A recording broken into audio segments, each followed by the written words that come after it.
Ini adalah jaringan rahasia yang menjadi fondasi invasi Putin ke Ukraina.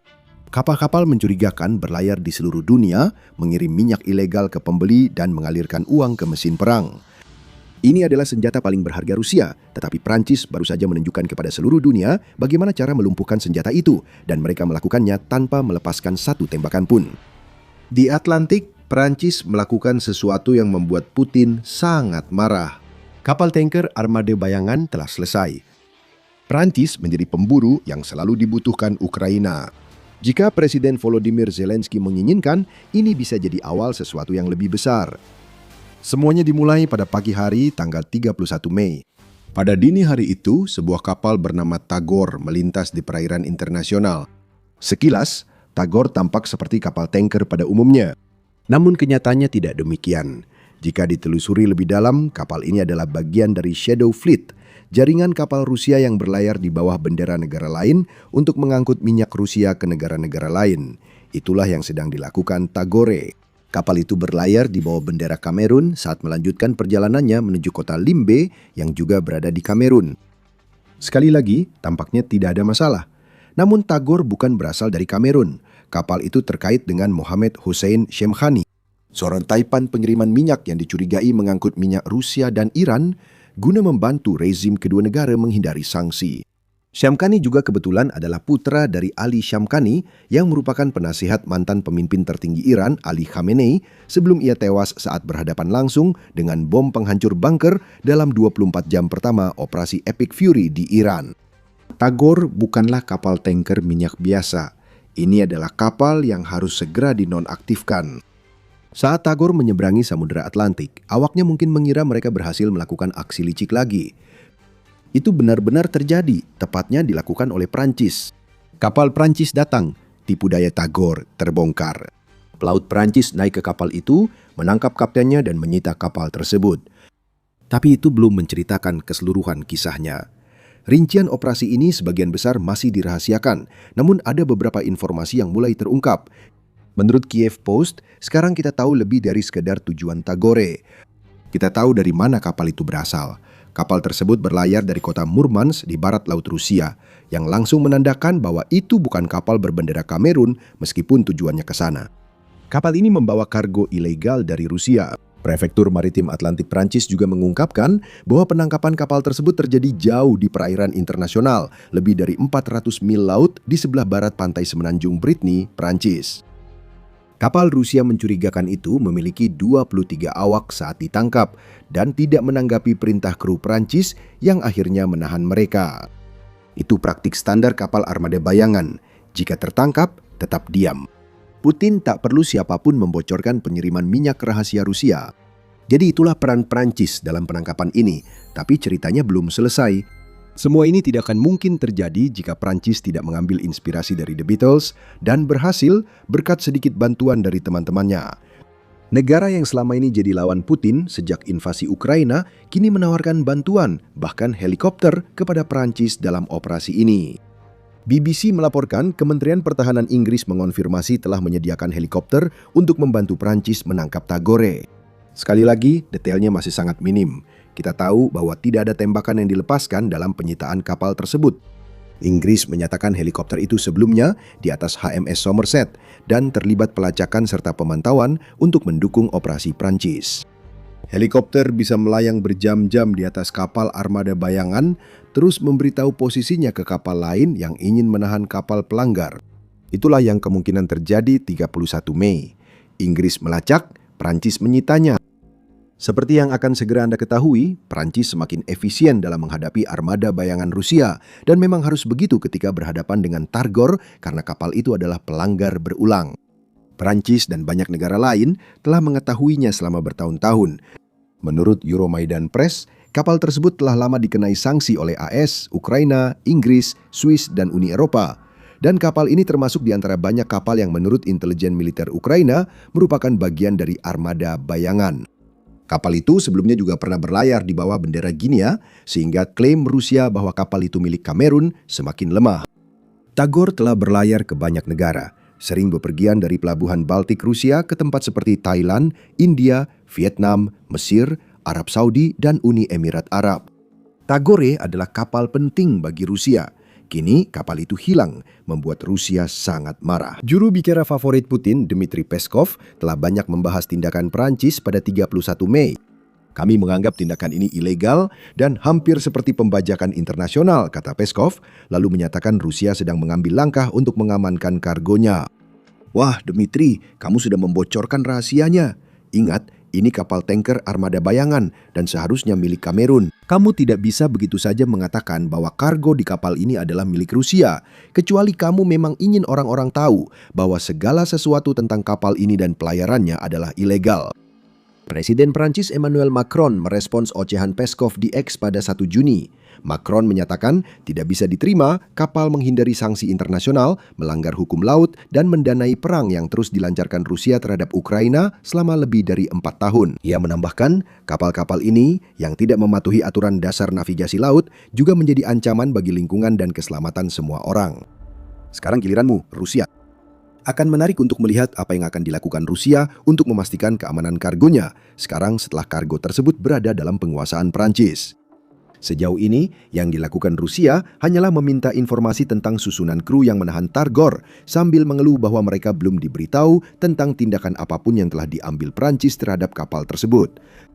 Itu bukanlah jenis respons kuat seperti yang diisyaratkan oleh Peskov, tapi memang seperti itulah biasanya ancaman Rusia terhadap negara-negara NATO. Terlalu banyak gertakan, tapi sangat sedikit tindakan nyata. Selain itu, jika Rusia ingin mendapatkan petunjuk tentang apa yang akan terjadi pada Targor dan krunya, mereka tidak perlu mencari terlalu jauh. Kami sudah memberitahu bahwa Prancis makin efisien menangani kapal tanker armada bayangan. Klaim itu bukan dibuat-buat. Prancis memiliki rekam jejak yang terus berkembang dalam hal seperti ini, yang memberitahu Rusia semua yang perlu diketahui tentang nasib kapal ilegalnya dan krunya. Tapi sebelum kita membahas lebih dalam tentang itu, ini adalah pengingat singkat bahwa Anda sedang menonton The Military Show. Apakah Anda menikmati video ini? Bagus. Jangan lupa berlangganan channel ini karena kami upload video seperti ini setiap hari. Sejak September 2025, Prancis telah melakukan operasi naik kapal serupa terhadap 3 kapal tanker Shadow Fleet lainnya selain Tagore. Pertama ada Borochi yang dikuasai Prancis pada September. Kapal itu berlayar di bawah bendera Benin, negara kecil di Afrika Barat. Kapten kapalnya adalah orang Tiongkok. Ada yang tidak beres di sana. Namun, nasib kapten yang menurut Politico bernama Zhang Zichen dalam artikel tertanggal 30 Maret menunjukkan apa yang bisa terjadi pada nahkoda Tagore. Pada Maret, pengadilan Prancis memvonis Chen karena tidak mematuhi otoritas setelah pasukan khusus menaiki kapalnya di perairan Saint-Nazaire. Borochi saat itu membawa sekitar $100 juta minyak Rusia dan juga memiliki 2 warga negara Rusia di dalam kapal, yang oleh Chen hanya diidentifikasi sebagai agen keamanan. Chen dijatuhi hukuman 1 tahun penjara dan denda sekitar $175.000 atas kejahatannya, meskipun putusan tersebut dijatuhkan secara in absentia. Namun jika Peskov dan kedutaan Rusia ingin tahu lebih banyak tentang apa yang akan terjadi pada Targor dan awak kapalnya, putusan ini memberikan indikasi yang cukup jelas. Penangkapan Borochi tampaknya membakar semangat Prancis. Beberapa bulan kemudian, pada Januari, Prancis kembali bergerak.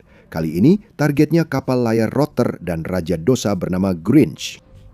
Kapal armada bayangan lain, Grinch, juga dikenai sanksi internasional. Kapal ini dikemudikan kapten asal India dan berlayar melintasi Laut Mediterania dari pelabuhan Murmansk, sama seperti Targo.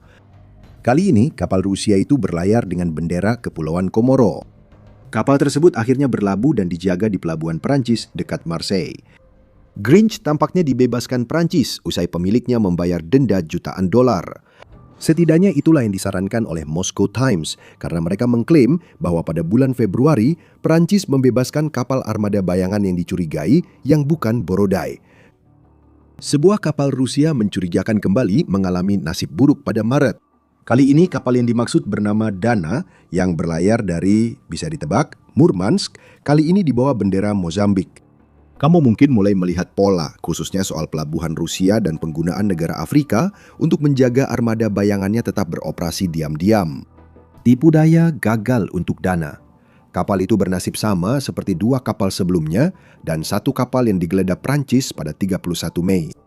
Prancis mencatat keberhasilan di sini. Pada 2026, negara itu menahan kapal tanker armada bayangan setiap 2 bulan. Jika Zelensky berhasil, Prancis bersama negara-negara barat lainnya yang telah memberikan sanksi pada begitu banyak kapal mencurigakan milik Rusia akan mulai meningkatkan jumlah itu secepatnya. Kita akan bahas itu nanti. Mengenai Targor, penyitaan kapal armada bayangan terbaru ini jadi lebih jelas. Pentingnya jika Anda tahu alasan armada ini sangat penting bagi Rusia. Sejak Putin menginvasi Ukraina, Putin telah membangun jaringan kapal tanker besar yang hanya bertujuan untuk memungkinkan Rusia menghindari sanksi yang telah diterapkan oleh sekutu-sekutu Ukraina. Ini bukan kapal kelas atas. Kriteria kapal untuk armada bayangan tampaknya hanya asal masih bisa berlayar dan biayanya semurah mungkin. Kekhawatiran kecil terkait keselamatan, asuransi, dan kemungkinan kapal tanker yang dalam banyak kasus sudah melewati masa layaknya menjadi hal sekunder. BBC menyebut 20 tahun dan banyak yang kurang terawat karena lama tidak digunakan sebelum dijual ke Rusia. Itulah kata Rusia. Kapal-kapal tua berkarat yang membawa minyak jutaan dolar, bencana lingkungan mengapung yang tinggal menunggu waktu. Putin tidak peduli dengan kualitas kapal-kapal tersebut. Yang penting kapal itu bisa mengangkut minyak dan dengan cara apapun bisa sampai ke negara-negara yang mau membeli minyak itu. Itulah sebabnya Rusia menginvestasikan miliaran untuk membangun jaringan kapal gelapnya. Angka pastinya sulit dikumpulkan dan itulah tujuannya. Rusia ingin dunia tahu sesedikit mungkin tentang kapal ini. Pada bulan Desember 2025, Pusat Studi Strategis dan Internasional atau CSIS memperkirakan bahwa armada bayangan mencakup hingga 435 kapal tanker. Dengan jumlah tersebut meningkat menjadi 591 kapal jika menghitung kapal pendukung. CSIS memperkirakan jaringan maritim kotor milik Putin mengangkut sekitar 3,7 juta barel minyak per hari, mencakup 65% perdagangan minyak Rusia lewat laut dan menghasilkan hingga 100 miliar dolar per tahun. Bagian terakhir ini sangat penting bagi Putin. Saat armada bayangan berlayar, pemasukan minyak kotor ke Rusia tetap mengalir dan dapat dipajaki Kremlin untuk menambah dana perang. Meski angka dari CSIS besar, beberapa pihak menilai angka itu hanya menggambarkan sebagian kecil skala armada bayangan yang sebenarnya. Dalam laporan November 2025, Berita Maritim mengklaim bahwa armada Rusia sebenarnya berjumlah 3.240 kapal. Jika benar, armada bayangan lebih dari 6 kali lipat dari perkiraan CSIS. The Kyiv Independent menambahkan, armada tersebut diduga mengangkut 337 juta barel per bulan, yang setara dengan sedikit lebih dari 11,2 juta barel per hari. Sekali lagi, angka itu jauh di atas perkiraan CSIS, kemungkinan berarti pendapatan minyak Rusia dari jaringan kapalnya bisa ratusan miliar dolar per tahun, bukan hanya sekitar 100 miliar. Set angka manapun yang paling mendekati kenyataan sebenarnya tidak terlalu penting. Poin utama yang perlu dipahami di sini adalah bahwa Putin membutuhkan armada bayangan itu. Tanpa armada itu, jalur minyak penyokong invasi Putin ke Ukraina akan terputus, sehingga gaji besar tentara sukarelawan dan perlengkapan di garis depan makin berkurang. Namun, dengan angka sebesar ini, penyitaan satu kapal tanker armada bayangan oleh Prancis, meski penting, tampak sepele. Kamu boleh melihatnya begitu, tapi inti utamanya adalah akibatnya. Penyitaan Prancis termasuk yang sebelumnya menunjukkan pada Rusia bahwa mereka serius menghadapi armada bayangan. Jika Prancis menemukan kapal tanker mencurigakan, mereka akan berusaha menangkapnya. Akibatnya, rute yang dulu aman bagi Rusia kini tak bisa dilewati. Kapten-kapten yang dulu bersedia menerima suap ketika penegakan sanksi masih lemah dan risikonya sepadan, sekarang akan berpikir dua kali untuk berlayar ketika mereka tahu bahwa perjalanan mereka bisa berakhir di penjara Prancis. Ini bertujuan meningkatkan biaya armada bayangan, baik dengan memaksa kapal tanker Rusia menempuh rute lebih panjang dan berbahaya, maupun mengurangi jumlah pelaut yang mau naik kapal sejak awal. Semakin besar risiko, semakin besar juga pendapatan armada bayangan yang berkurang. Banyak hal masih bisa dilakukan, itulah pesan Presiden Ukraina Volodymyr Zelensky usai penangkapan Tagore. Zelensky membahas penangkapan itu dalam pidato malamnya pada 1 Juni kepada rakyat Ukraina dengan mengatakan, telah terjadi intersepsi lagi atas kapal tanker Rusia. Terima kasih, Prancis. Penting bagi Eropa untuk mengambil langkah tegas dan memodernisasi undang-undangnya agar kapal tanker seperti itu tidak hanya bisa dihentikan tetapi juga disita. Ukraina menghargai kerja keras itu. Zelensky benar, respons terhadap armada bayangan Rusia harus ditingkatkan agar Putin tak bisa memakai jaringan rahasianya untuk menghindari sanksi. Undang-undang baru akan sangat membantu. Rusia mungkin mengeluh, tapi itu sudah biasa. Rusia juga tak punya pijakan moral soal mengesahkan undang-undang yang mengizinkan dirinya merugikan negara lain. Pada pertengahan Mei, Duma negara Rusia menyetujui undang-undang yang memungkinkan Putin menginvasi negara lain demi melindungi warga Rusia di luar negeri. Bahasa undang-undang ini sangat luas, sehingga memberi Putin kebebasan penuh memakai angkatan bersenjata Rusia terhadap negara manapun yang hanya menangkap warga Rusia. Zelensky meminta negara barat mengesahkan undang-undang agar bisa menyita kargo dan kapal tanker Rusia sepenuhnya yang dinilainya masuk akal. Menghadapi hal itu, seruan Zelensky kepada negara-negara barat untuk mengesahkan undang-undang yang memungkinkan mereka menyita kargo dan kapal tanker Rusia sepenuhnya memang masuk akal. Itu memang eskalasi, tapi juga langkah untuk memberi pesan tegas pada Putin bahwa ia tak bisa lagi bebas menggunakan armada bayangan yang menghindari sanksi. Penyitaan terbaru Prancis seharusnya menjadi langkah awal bagi Ukraina, bukan puncak kampanye sanksi. Dan jika Barat meningkatkan upaya dan menjadi lebih serius lagi, Putin akan berada dalam masalah besar. Ukraina telah melakukan segala upaya untuk menghentikan aliran minyak ilegal dari Rusia dengan sanksi terbang berupa serangan drone-nya. CNN melaporkan bahwa dalam rentang Januari hingga Mei, Ukraina telah menyerang 15 kilang minyak Rusia dengan drone jarak jauh yang menyebabkan 40% kapasitas penyulingan negara itu lumpuh. Serangan-serangan itu disertai dengan serangan terhadap terminal minyak Rusia dengan tujuan yang jelas untuk menghentikan kapal armada bayangan mengisi muatan dan berlayar keluar. Semua elemen strategi penghancuran armada bayangan telah tersedia. Ukraina menyerang minyak Rusia langsung dari sumbernya dan serangan-serangannya mengurangi penggunaan pelabuhan yang menjadi andalan kapal-kapal itu untuk memuat minyak mereka. Prancis telah memperlihatkan langkah berikutnya, yakni penegakan hukum laut yang lebih tegas. Saat Ukraina menyerang sumbernya, Barat harus menangani kapal yang keluar dari Rusia. Jaringan kapal gelap Putin yang disebut tak terhentikan akan dihentikan, jalur minyak Rusia akan dicekik, dan akhirnya melumpuhkan tentara Rusia. Prancis baru saja memberikan cetak biru untuk negara-negara barat lainnya, dan mereka melakukannya tanpa melepaskan satu tembakan pun.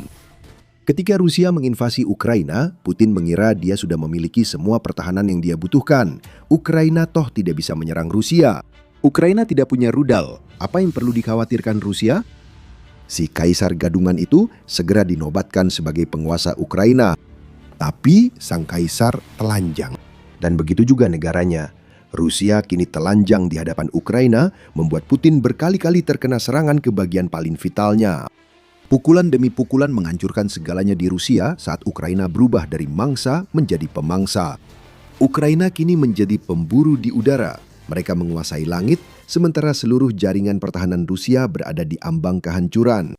Tak ada yang bisa menduga hal ini. Sepanjang perang Ukraina, fokus memang tertuju pada upaya Ukraina mempertahankan diri dari serangan darat Rusia dan pemboman udara terus-menerus. Melancarkan serangan bukanlah topik pembicaraan.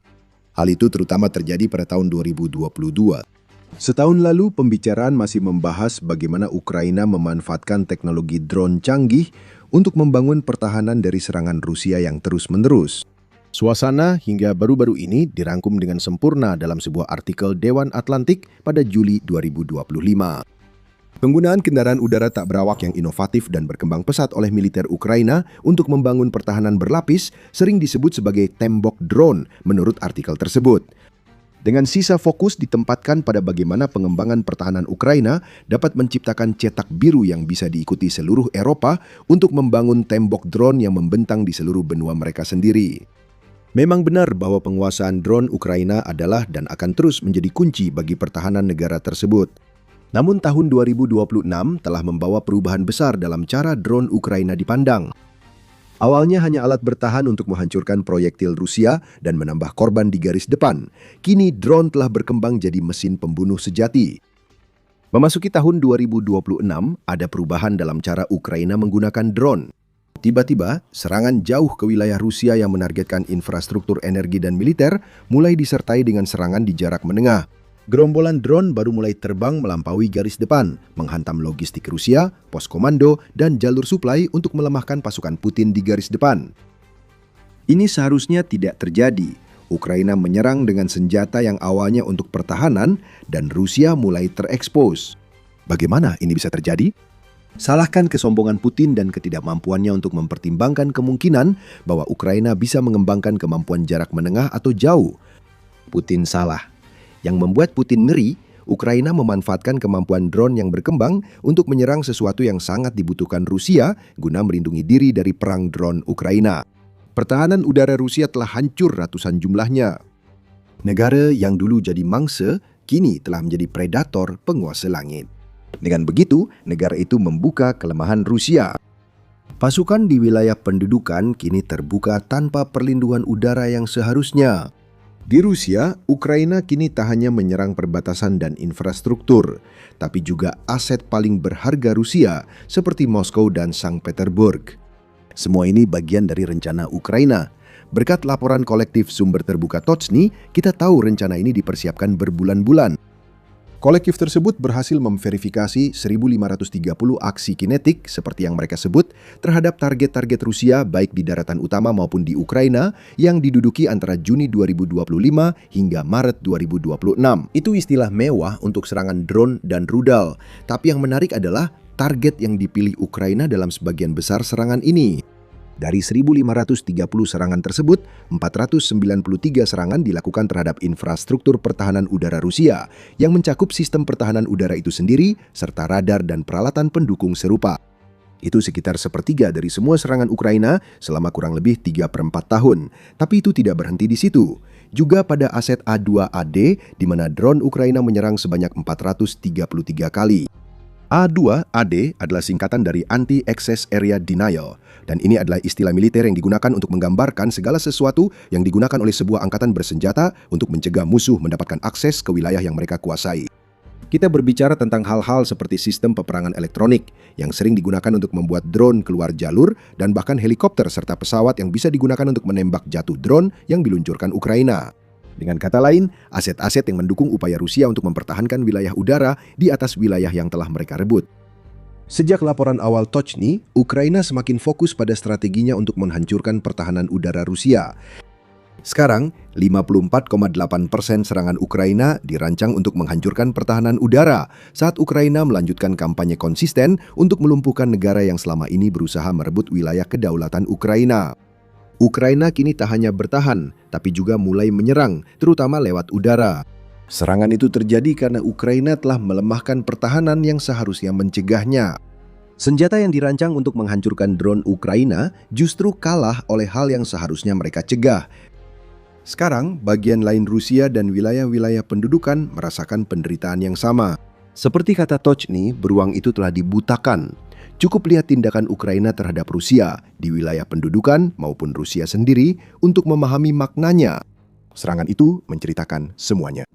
Di sepanjang jalan raya RR-280 Novorossiya yang menghubungkan wilayah Rostov di Rusia ke Crimea dan wilayah selatan Ukraina yang diduduki, drone berterbangan dan truk-truk terbakar. Perjalanan melintasi jalan raya itu sekarang dibatasi setelah Ukraina menghancurkan 150 kendaraan hingga 1 Juni dan kemungkinan puluhan jika tidak ratusan lagi sejak saat itu. Jalan raya ini adalah jembatan darat yang menghubungkan Rusia ke Crimea. Jalan ini sangat penting bagi Rusia untuk menjaga pasokan tetap mengalir ke semenanjung yang diduduki serta ke wilayah selatan Ukraina. Sekarang jalan itu tidak bisa dipakai lagi karena drone jarak menengah generasi baru. Lumpuhnya jembatan darat ini terjadi karena Ukraina berhasil menghancurkan banyak pertahanan udara Rusia. Dan masih banyak contoh lainnya. Pada bulan Juni, Ukraina mengirim drone untuk menyerang jembatan Chenar di Oblast Kherson. Jembatan itu merupakan jalur logistik yang menghubungkan Crimea ke Ukraina Selatan yang diduduki dan kini menjadi target Ukraina setelah pertahanan udara Rusia runtuh. Pada 9 Juni, Gubernur Boneka Kherson Volodymyr Saldo mengungkapkan bahwa Ukraina telah melakukan serangan lanjutan terhadap jembatan tersebut, sekali lagi merusaknya setelah serangan pada 7 Juni yang sebelumnya sudah memaksa Rusia mengalihkan pengemudi ke rute lain. Serangan berulang seharusnya tidak mungkin. Meski Rusia masih bisa dimaklumi karena gagal mencegah serangan 7 Juni, seharusnya mereka sudah menyiapkan pertahanan udara. Pada serangan kedua 9 Juni, Rusia gagal lagi. Bukan karena mereka tak mau bertahan atau tak menyadari pentingnya jembatan Chernihiv. Masalah Rusia adalah kehilangan ratusan aset pertahanan udara telah membuat pertahanannya benar-benar sangat tipis. Sedikit perlindungan yang dimiliki Rusia di wilayah pendudukan untuk membela diri telah tercabik-cabik, meninggalkan pasukan yang terbuka dan telanjang yang tidak bisa melakukan apapun untuk menghentikan drone Ukraina. Itu sebabnya serangan terus terjadi. Rusia tahu serangan akan datang, tapi mereka tidak punya pertahanan yang cukup untuk menahan gelombang itu. Bukan hanya Ukraina yang diduduki yang merasakan dampak runtuhnya pertahanan udara Rusia. Saint Petersburg, kampung halaman Putin dan permata kemewahan Rusia juga telah diserang. Putin memilih kota itu sebagai tuan rumah Forum Ekonomi Internasional Tahunan Rusia untuk memamerkan kekuatan ekonomi dan membangun hubungan dengan negara lain. Acara yang disebut Davos Rusia itu berlangsung mulai 3 Juni selama 3 hari. Ukraina memulai dan mengakhiri acara dengan serangan drone, menghantam fasilitas penting di sekitar Sankt Petersburg pada hari pembukaan dan saat forum selesai. Waktunya tidak kebetulan. Ukraina ingin Rusia sadar mereka bisa menyerang Sankt Petersburg kapan saja dan memilih saat perhatian tertuju ke kota itu. Renungkan maknanya. Acara ini jadi ajang pamer Rusia. Sankt Petersburg pasti dijaga sebaik mungkin untuk memastikan tidak ada yang salah. Itu tetap tidak berpengaruh. Drone Ukraina berhasil menembus pertahanan udara Rusia, menunjukkan kondisi pertahanan mereka. Serangan ini terjadi usai parade hari kemenangan Rusia yang suram. Parade-parade ini yang seharusnya menjadi ajang unjuk kekuatan militer Rusia, kali ini dibuat sangat sederhana, hingga tidak ada satupun peralatan militer yang dipamerkan saat parade melintasi lapangan merah Moskow. Kenapa? Karena Rusia sangat ketakutan bahwa Ukraina akan menggunakan parade itu sebagai kesempatan untuk menyerang, dan mereka tahu bahwa jaringan pertahanan udara yang rapuh di dalam Rusia tidak akan mampu menghentikan serangan drone dalam jumlah besar. Menurut Christian Terres, anggota Parlemen Eropa, wilayah Leningrad dan Moskow sangat padat penduduk, serta penting bagi ekonomi dan mesin perang Rusia. Ukraina berhasil melancarkan perang ekonomi dan psikologis klasik terhadap mereka. Inilah situasi akibat serangan Ukraina pada pertahanan udara Rusia. Pertahanan mereka melemah, membuat seluruh Rusia dan wilayah pendudukan rentan. Semua ini tidak akan membuat kondisi Rusia lebih baik. Dulu kekuatan terbesar Rusia, kini jadi kelemahan terbesarnya, menjadi perubahan besar di perang Ukraina. Sebelum kami jelaskan alasannya, ingat Anda sedang menonton The Military Show. Jika Anda menyukai apa yang Anda lihat dari saluran kami, pastikan Anda menekan tombol subscribe agar tidak pernah ketinggalan video. Inilah makna semua ini bagi Rusia saat Putin terus melanjutkan kampanye destruktifnya untuk merebut Ukraina. Rusia sekarang telanjang. Rusia kekurangan pertahanan udara untuk melindungi semua asetnya. Itu bukan dari kami atau Ukraina, melainkan dari Kepala Departemen Kesiapan Pertahanan Kementerian Pertahanan Estonia, Gerd Kajus. Dia mengatakan bahwa Rusia menghabiskan sisa rudal pertahanan udaranya dengan kecepatan yang mengkhawatirkan, yang berarti mereka kehabisan rudal sama seperti mereka kehabisan sistem yang digunakan untuk menembakkannya. Di wilayah belakang Rusia, di Ukraina yang diduduki, pertahanan Rusia melemah sehingga Ukraina mendapat keunggulan udara lokal dan menguasai wilayah udara yang tak dipertahankan. Selain RR-280, Ukraina juga melakukan serangan terhadap jalan raya M14 dan M04 bersama dengan bagian dari jalan raya HH-20 yang menghubungkan kedua jalan ini ke Donetsk. Hal ini seharusnya tidak terjadi karena pertahanan udara Rusia seharusnya bisa mencegah serangan, namun faktanya tidak. Ukraina menghancurkan semuanya. Rusia kini memiliki kekaisaran yang makin buta, terutama dalam menghadapi ancaman udara. Jika bukan pertahanan udara, maka radar yang dihancurkan. Radar-radar itu mahal untuk diganti, dan kehilangannya membuat sistem pertahanan udara yang masih berfungsi tak bisa mengenai sasaran besar, apalagi drone kecil yang menyerang berikutnya. Ukraina sekarang memiliki strategi 3 lapis yang sedang dijalankan. Drone FPV kini menyerang lebih dalam dari sebelumnya, mencapai 35 km di belakang garis depan untuk melumpuhkan peralatan dan tentara Rusia yang mencoba melancarkan serangan. Drone jarak menengah menyerang konvoi dan pertahanan udara sejauh 150 km dari garis depan, yang tidak hanya membuka jalan bagi serangan jarak menengah, tetapi juga menciptakan koridor udara yang aman bagi drone jarak jauh untuk terbang menuju Rusia itu sendiri. Sedangkan Rusia, mereka sedang panik.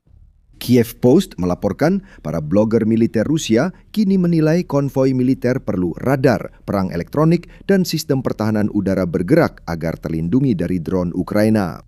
Mungkin itu argumen masuk akal, tapi dari mana Rusia akan mendapat perlengkapan ini jika Ukraina sudah menghancurkan jaringan pertahanan udaranya?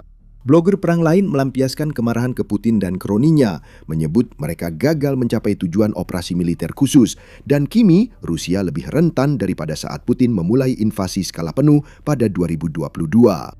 The New Voice of Ukraine melaporkan, para blogger kini lebih berani dan vokal mengkritik Putin, meski sebelumnya hanya mengkritik jenderal pilihan pemimpin Rusia itu. RBC Ukraina menyebut kritik ini sampai ke jantung Kremlin, sehingga Rusia berupaya menyensor blogger militernya dengan menindak saluran media sosial seperti Telegram. Itu respon khas Putin. Saat menghadapi masalah nyata, dia lebih memilih menyembunyikannya daripada menghadapinya. Ukraina bertekad memperburuk masalah yang dihadapi Putin. Financial Times melaporkan bahwa Kementerian Pertahanan Ukraina menyatakan bahwa Ukraina memproduksi 441% lebih banyak drone pengintai selama 4 bulan pertama tahun 2026 dibandingkan dengan periode yang sama pada tahun 2025. Drone ini digunakan untuk mengintai posisi Rusia dan mengidentifikasi aset pertahanan udara yang akan diserang. Ukraina meningkatkan produksi drone serangan menengah hingga 312% pada periode yang sama, memastikan senjata siap digunakan saat drone pengintai menemukan target. Namun masalah utamanya adalah ini.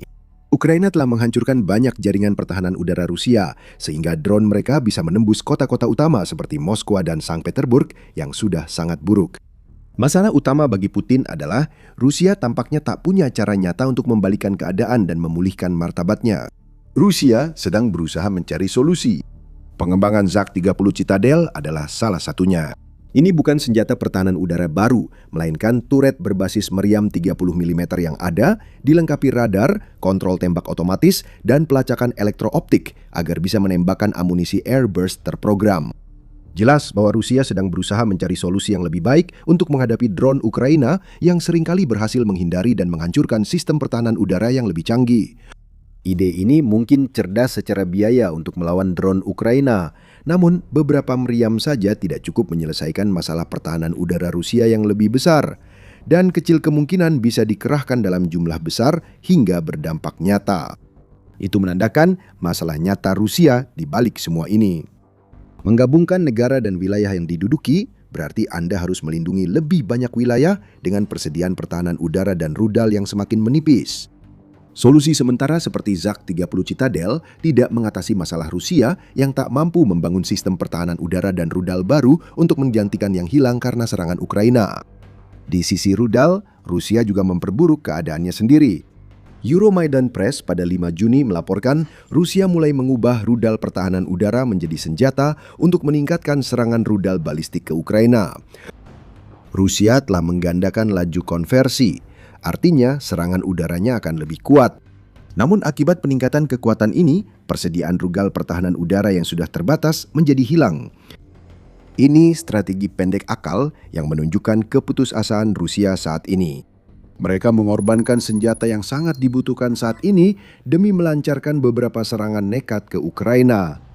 Rusia berharap bisa memberikan pukulan telak karena mereka tidak ingin dunia tahu bahwa yang sebenarnya kita lihat di sini adalah upaya terakhir yang putus asa untuk meraih kemenangan. Kita tetap belum menemukan solusi untuk masalah utama. Rusia terlalu besar untuk dipertahankan dan ukurannya menjadi beban setelah Ukraina membongkar jaringan pertahanan udaranya. Dewan Atlantik menyatakan sekitar 1/4 wilayah Rusia kini dijangkau drone Ukraina. Itu mungkin tak terdengar mengesankan sampai Anda tahu 70% populasi Rusia tinggal di wilayah ini. Artinya, sebagian besar aset militer, industri, dan energi utama Rusia kini dalam jangkauan serangan Ukraina. Bagi Rusia, terlalu banyak wilayah yang harus dilindungi sehingga Rusia menghadapi keputusan sulit jika sistem pertahanan udara atau radar tidak berfungsi. Apakah mereka akan mengganti sistem yang hancur itu? Karena produksi pertahanan udara Rusia terbatas, penggantian biasanya berarti mengambil dari lokasi lain. Sebuah wilayah perlu dilemahkan demi memperkuat wilayah lain yang terbukti rentan terhadap drone Ukraina. Jika tak ada pengganti, drone yang sama akan menyerang lagi. Ukraina melakukan hal itu di jembatan Chenar, melumpuhkan jalur logistik utama Rusia. Tidak ada keputusan tepat bagi Rusia di sini.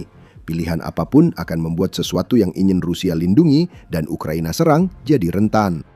Dewan Atlantik menyatakan kerentanan Rusia sangat jelas dan bahkan dalam kondisi terbaik, Kremlin akan sangat sulit membangun jaringan pertahanan udara nasional yang efektif.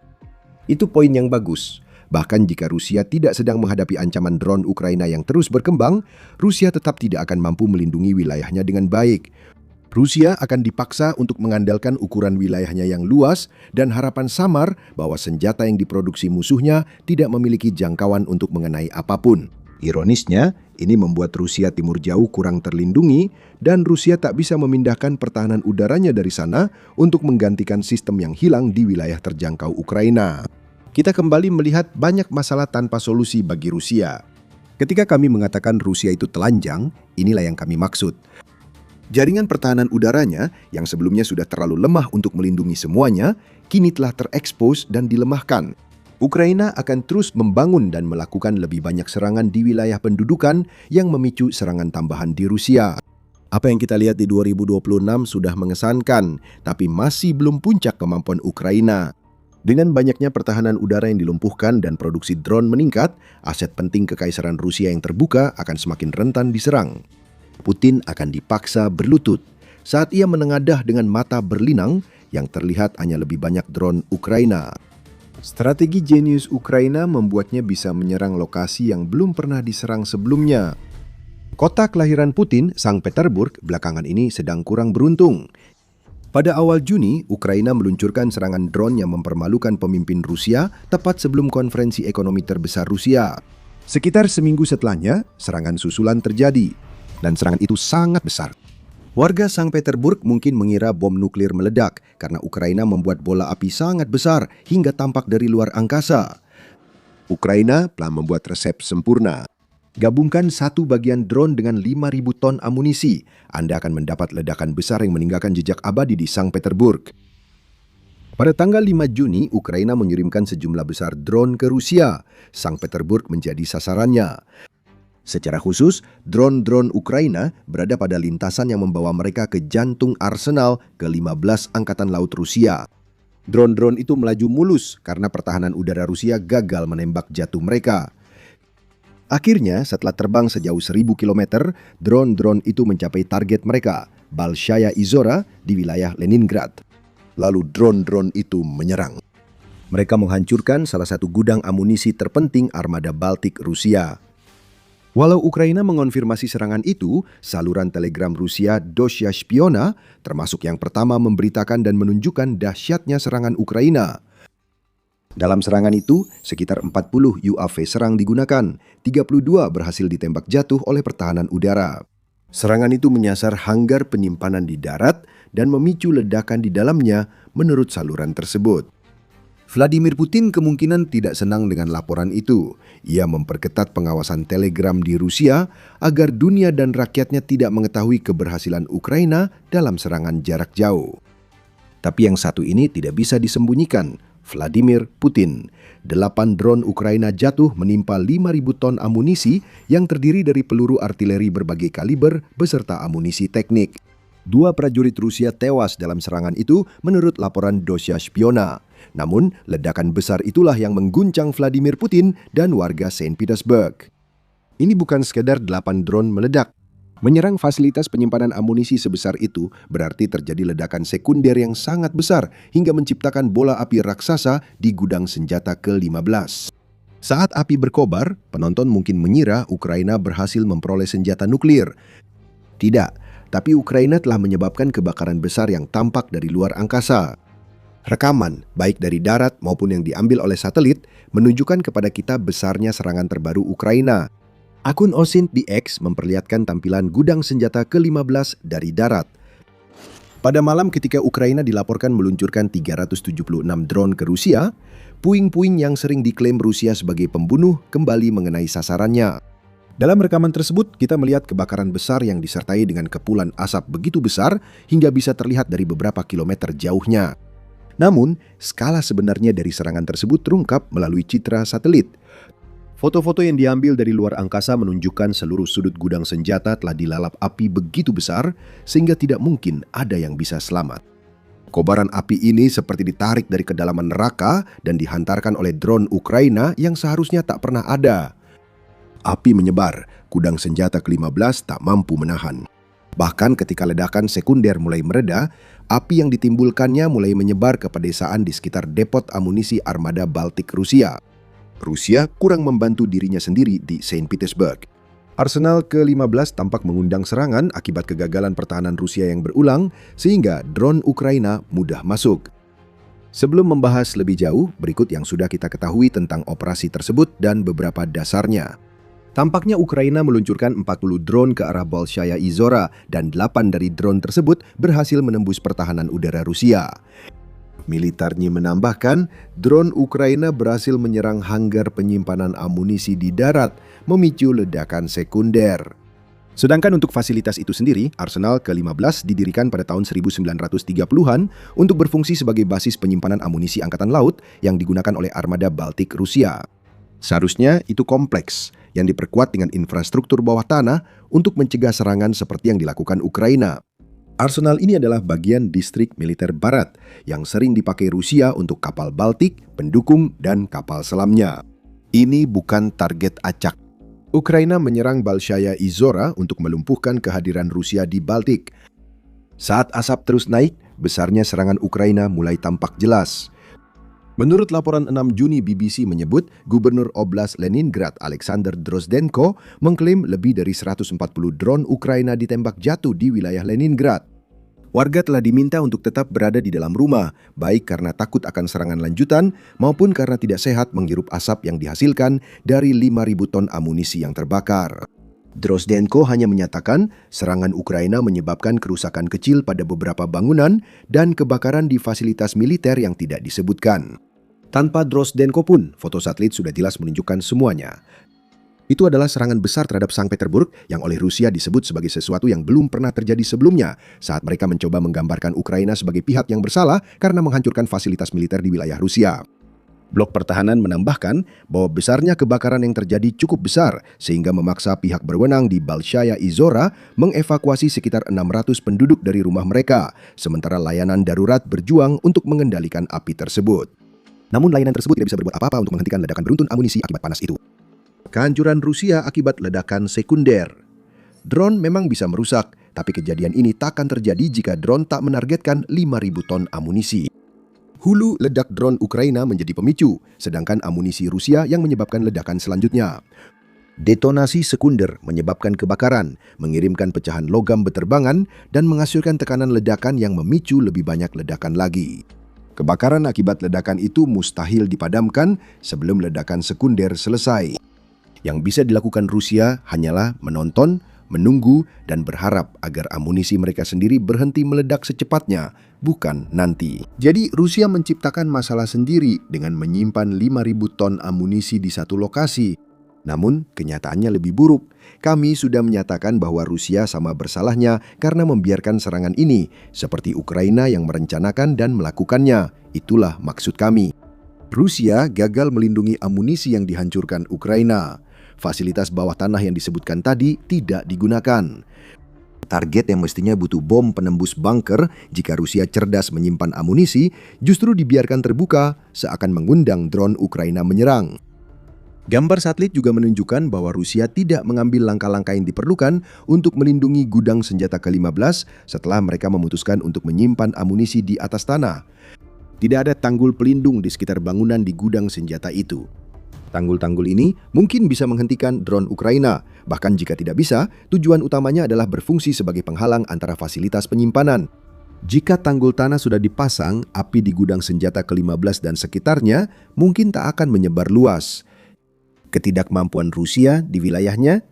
Jangan sampai berpikir begitu.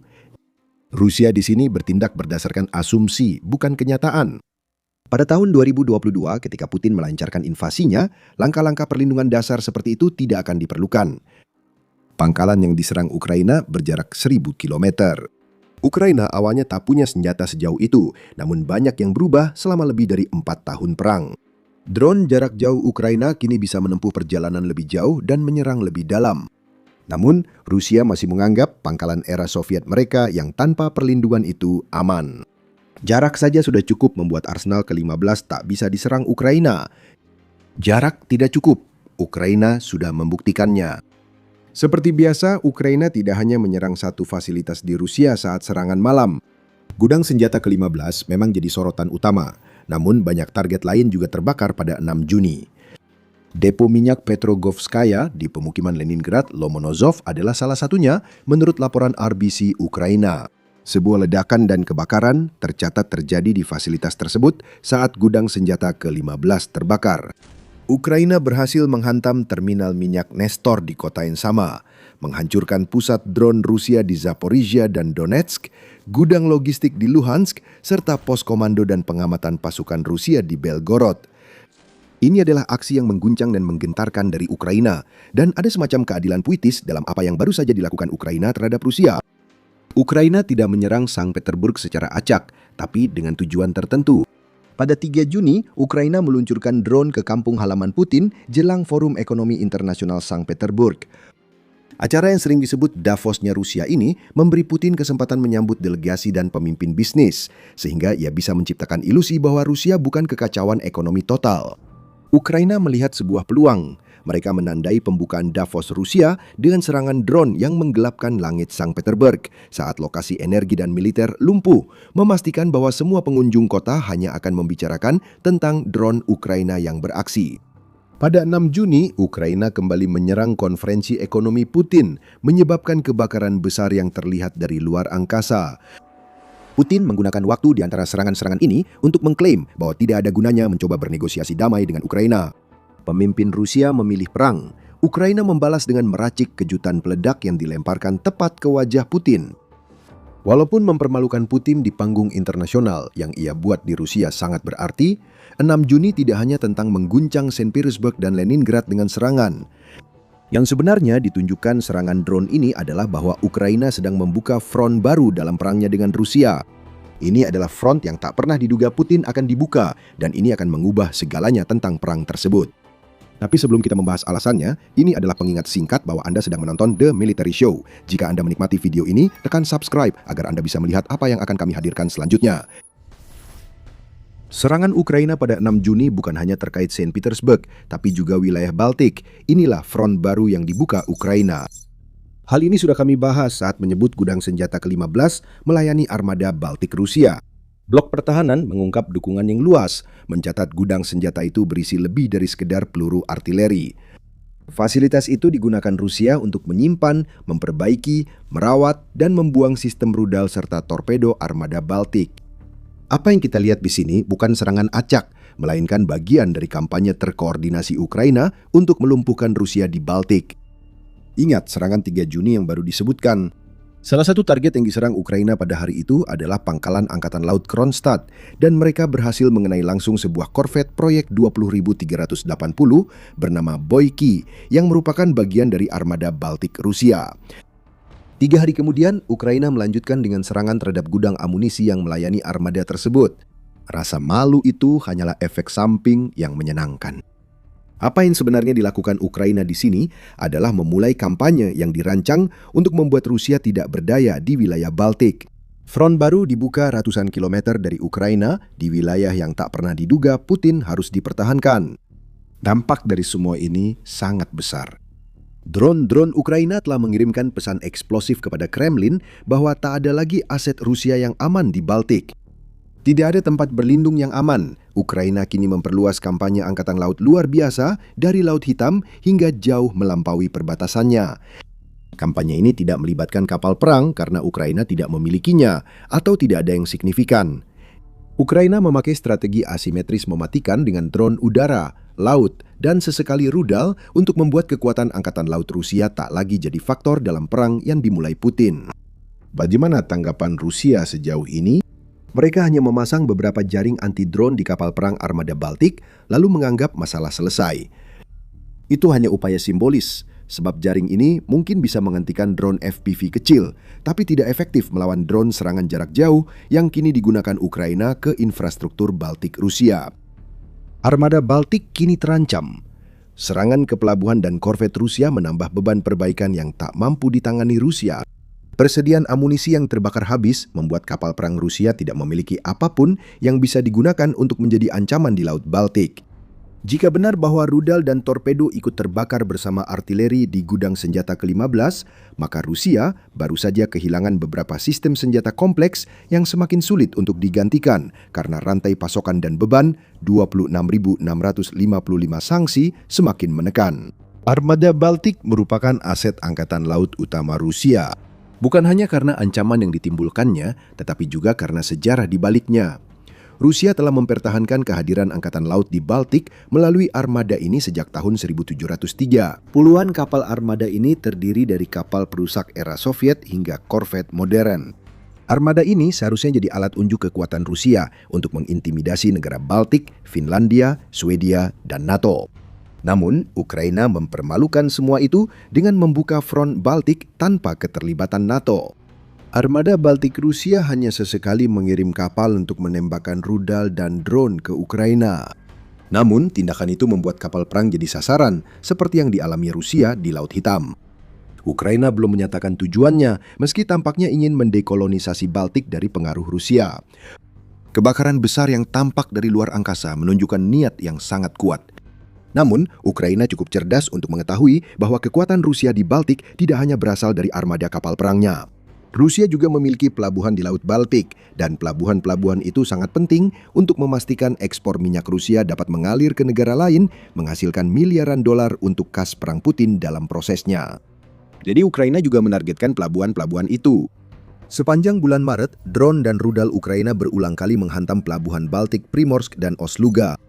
Kedua terminal utama Rusia ini, jika digabung, menyumbang sekitar 40% ekspor minyak Rusia tiap tahun. Tangki penyimpanan minyak hancur dan kedua pelabuhan menghentikan operasi beberapa hari untuk memperbaiki kerusakan akibat Ukraina. Pada bulan Maret, tampaknya Ukraina menyerang pelabuhan-pelabuhan Baltik Rusia untuk mencegah Putin memanfaatkan lonjakan besar harga minyak yang terjadi akibat operasi Epic Fury dan penutupan Selat Hormuz di kawasan Teluk. Sekarang serangan-serangan ini tampak sebagai awal kampanye lebih luas yang akan menyasar semua aset Rusia di Baltik. Kini, musim drone Ukraina terbuka di kawasan Baltik. Ledakan besar di Arsenal ke-15 diduga menjadi serangan terbaru yang membawa perang yang dimulai Putin ke kampung halamannya. Semakin jelas bagi Putin, Rusia tidak lagi mampu menghadapi serangan jarak jauh Ukraina. Drone yang menempuh 1.000 km dan tepat mengenai target seharusnya tak terjadi.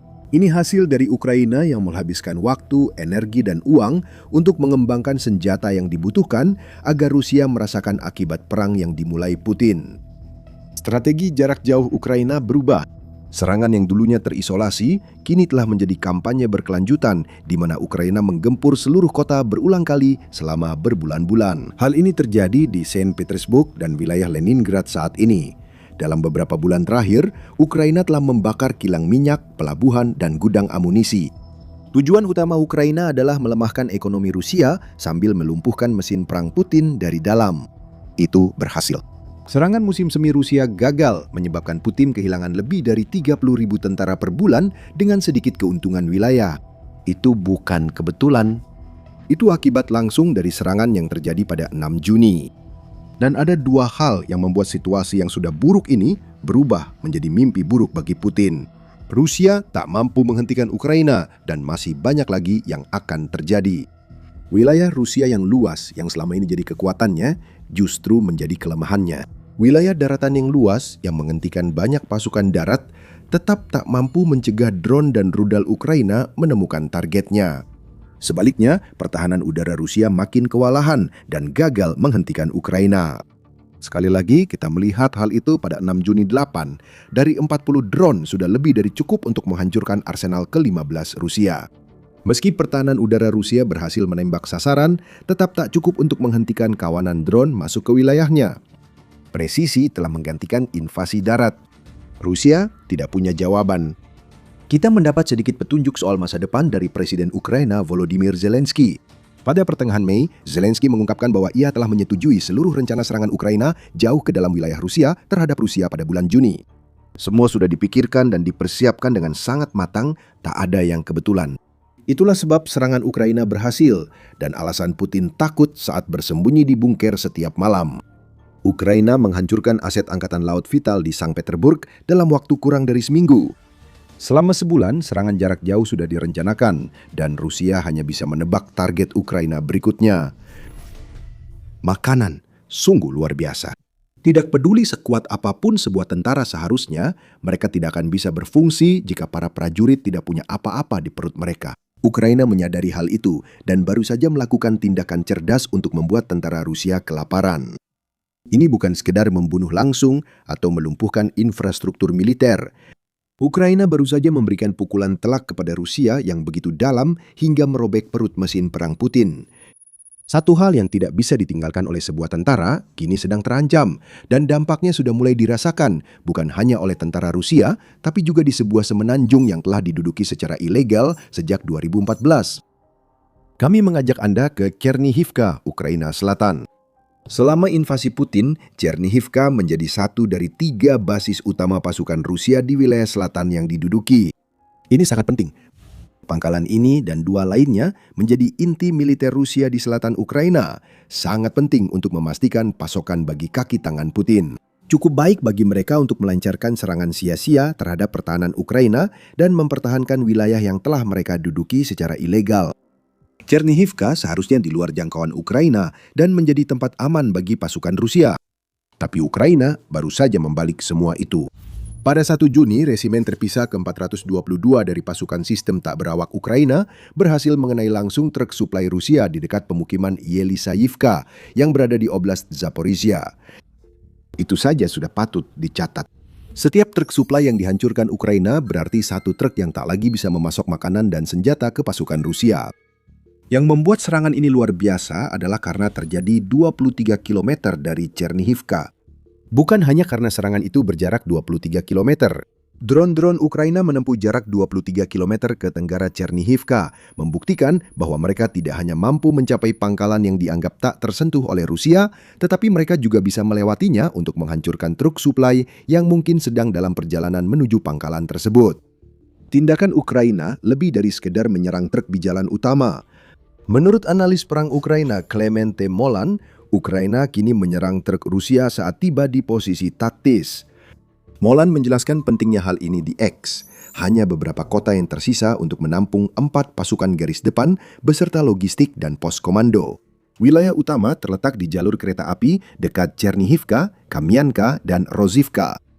Semakin Ukraina menyerang jaringan logistik yang mendukung kota-kota ini di tingkat taktis, semakin sulit bagi Rusia memasok 4 pasukan yang berbasis di 3 pemukiman tersebut. Itu serangan telak yang menghantam inti kekuatan seluruh militer. Kampanye Ukraina yang makin intens terhadap logistik Rusia tak hanya soal menghentikan bahan bakar dan perlengkapan militer. Truk-truk Rusia yang hancur itu bisa membawa apa saja, termasuk persediaan makanan penting yang dibutuhkan untuk mendukung pasukan darat yang diperintahkan melakukan serangan tanpa henti di wilayah selatan dan timur Ukraina. Serangan-serangan itu bisa saja tidak terjadi atau menjadi sangat lemah ketika para tentara tidak memiliki makanan di perut mereka. Sisa-sisa truk suplai yang terbakar. 23 km di tenggara Chernihivka adalah pesan keras kepada Rusia bahwa 4 seluruh pasukan lapangan kini terancam kelaparan di posisi mereka. Situasi ini menjadi sangat serius bagi Rusia. Jika hanya 1 truk suplai terbakar, itu tak terlalu berarti. Kehilangan 1 truk suplai memang merugikan Rusia, tapi belum cukup melumpuhkan 1, apalagi 4 pasukan lapangan. Bukan cuma 1, ada ratusan truk seperti itu. Ukraina telah meluncurkan kampanye jarak menengah yang terkoordinasi sehingga benar-benar memutus suplai Rusia di wilayah-wilayah yang sebelumnya tidak pernah terpikirkan oleh Rusia akan bisa diserang oleh Ukraina. 3 hari antara 30 Mei hingga 1 Juni menunjukkan betapa besar keberhasilan yang diraih Ukraina melalui kampanye ini. Pada 30 Mei, Rusia kehilangan 483 kendaraan dan truk tangki bahan bakar akibat serangan drone jarak menengah Ukraina. Keesokan harinya, kerugian lebih besar terjadi, 524 kendaraan hilang. Dan pada 1 Juni, Ukraina menutup 3 hari yang menghancurkan dengan menumbangkan 384 kendaraan suplai Rusia lagi, menciptakan rata-rata 463 truk Rusia per hari. Jika truk di Chernihivka menandakan Ukraina mampu menyerang lebih dalam dari perkiraan Rusia, besarnya serangan 3 hari ini juga menunjukkan Ukraina memproduksi banyak drone jarak menengah, sehingga pasukan Rusia di selatan bisa kehabisan suplai. Kisah tentara Rusia yang kelaparan tentu bukan hal baru. Awal 2026, intelijen Ukraina mengungkap beberapa tentara Rusia begitu putus asa mencari makanan hingga terpaksa memakan sisa jenazah rekan demi bertahan hidup. Dalam kasus lain, berita RFU melaporkan bahwa tentara Rusia saling menembak satu sama lain demi mendapatkan makanan. Komunikasi yang disadap di front Leman Donetsk menunjukkan sudah ada masalah logistik Rusia di timur Ukraina. Dulu kami mendapat 1 atau 2 batang coklat 2 kali sehari. Kini sudah 3 hari kami tak makan. Dan besok hari keempat, kata seorang tentara dalam rekaman yang disadap. Namun tindakan Ukraina di selatan berbeda. Semua cerita ini tentang kasus terisolasi tentara Rusia yang sangat putus asa mencari makanan hingga bertindak ekstrim demi makan. Kampanye lokal Ukraina memang membuat tentara ini tak mendapat pasokan, namun tidak ada upaya terkoordinasi dari Ukraina. Sekarang ada. Sebuah kampanye besar telah dirancang untuk melumpuhkan logistik belakang Rusia, dan kampanye ini didukung oleh program-program khusus seperti inisiatif penguncian logistik yang dibuat oleh Kementerian Pertahanan Ukraina pada akhir Mei. Generasi baru drone memungkinkan Ukraina menyerang lebih dalam dan kuat dibanding sebelumnya. Ingat drone-drone itu? Nanti akan kita bahas lagi. Mari kembali ke 3 kota yang disebut Molan, Chernihivka, Kamyanka, dan Rozhivka. Kota-kota ini bukan sekedar markas 4 pasukan Rusia, tetapi juga titik kemacetan logistik. Makanan dan perlengkapan melewati kota-kota ini dengan ratusan truk setiap hari.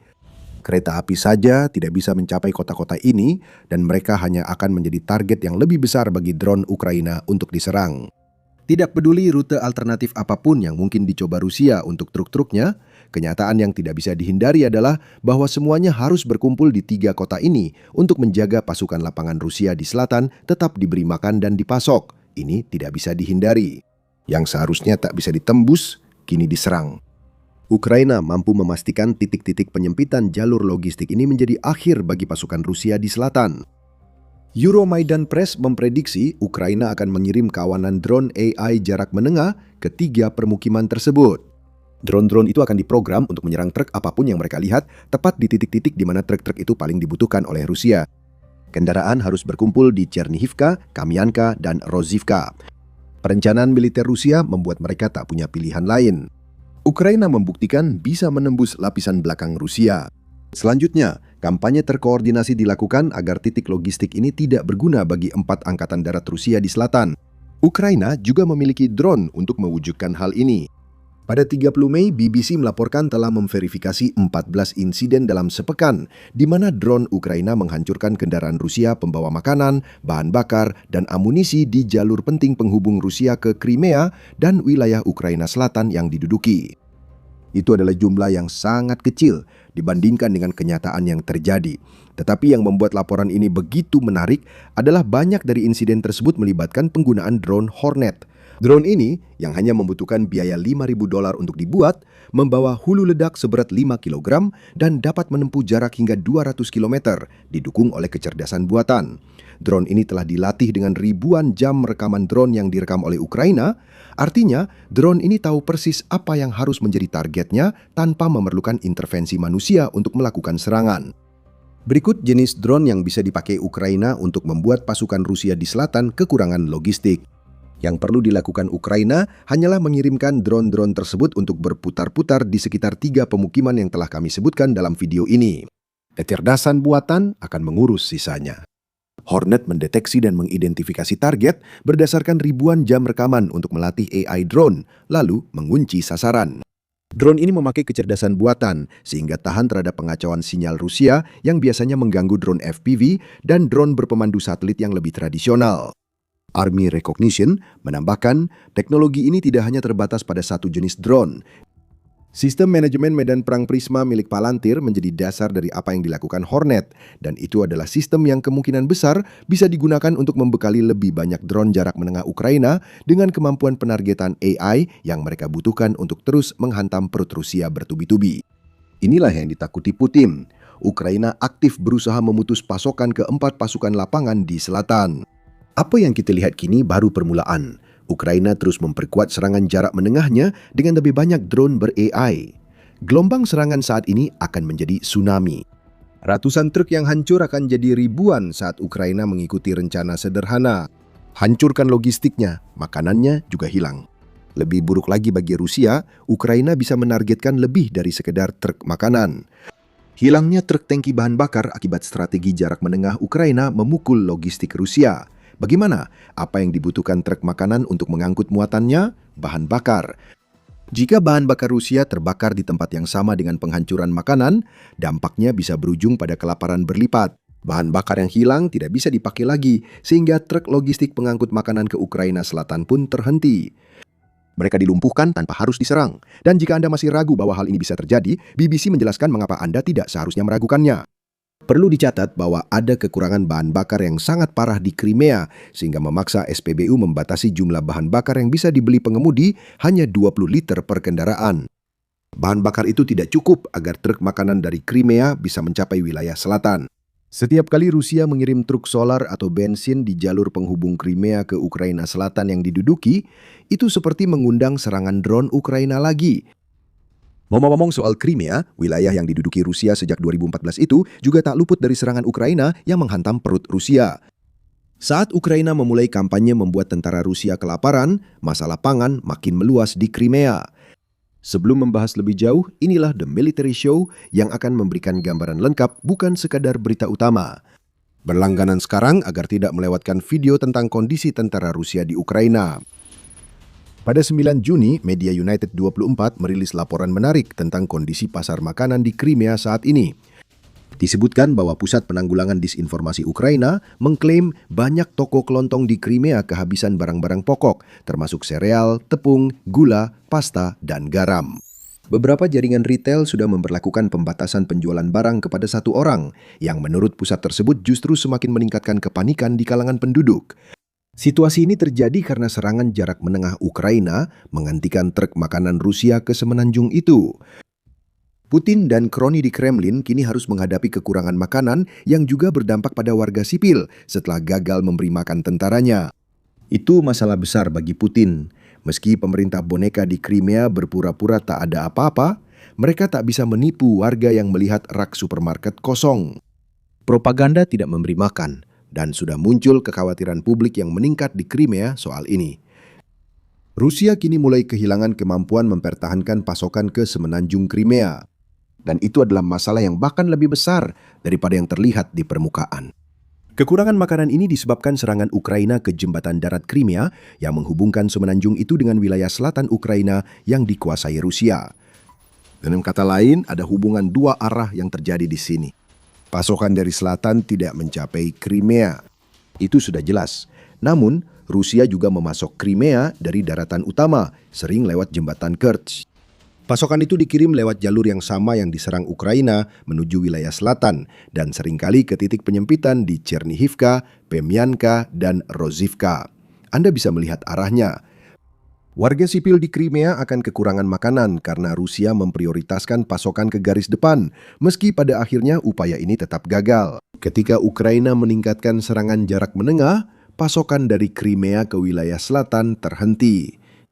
4 pasukan lapangan itu kelaparan dan serangan Rusia di selatan maupun timur Ukraina pun terdampak akibatnya. Ukraina tetap memiliki posisi kuat. Saat ini mereka sedang mencekik Rusia di semua wilayah yang diduduki, tapi ini lebih jauh dari itu. Saat 4 angkatan darat di selatan menghadapi ancaman Ukraina menghancurkan pasokan makanan mereka dan penjajah Crimea melihat rak supermarket kosong, masalah makanan lain juga muncul. Namun masalah ini tidak berdampak pada wilayah yang diduduki, melainkan pada Rusia sendiri. Sekarang kami tidak akan berargumen bahwa Rusia sedang menghadapi jenis kekurangan makanan seperti yang dialami para penjajahnya. Itu akan menjadi kebohongan. Namun yang terjadi di Rusia adalah 4 tahun peperangan telah melumpuhkan ekonomi negara itu, sehingga harga makanan naik ke tingkat yang tidak bisa dijangkau oleh rata-rata warga Rusia. Makanan masih tersedia di rak-rak, tetapi makanan itu menjadi sangat mahal karena inflasi, sehingga warga sipil Rusia merasa semakin sulit untuk mampu membeli makanan dibandingkan waktu-waktu sebelumnya. Yang kita lihat di sini adalah Ukraina bahkan tidak perlu menyerang langsung perut Rusia untuk membuat negara itu kelaparan. Serangan ke segala hal terkait Rusia sudah cukup dan Ukraina terus memperburuk situasi bagi Putin dan rakyatnya saat berhasil bertahan dari invasi. BBC mengulas masalah inflasi pangan Rusia dalam artikel Februari. BBC berbicara dengan seorang spesialis periklanan yang berbasis di Moskwa yang mengungkapkan bahwa anggaran makanan bulanannya telah naik dari $450 menjadi $555, yang berarti kenaikan sebesar 22%. Kenaikan harga besar ini tidak terjadi selama beberapa tahun. Alexander mengalaminya hanya dalam 1 bulan. Jika kita melihat secara lebih luas, kita bisa melihat harga hampir semua barang kebutuhan pokok di Rusia melonjak antara 24 hingga 26%.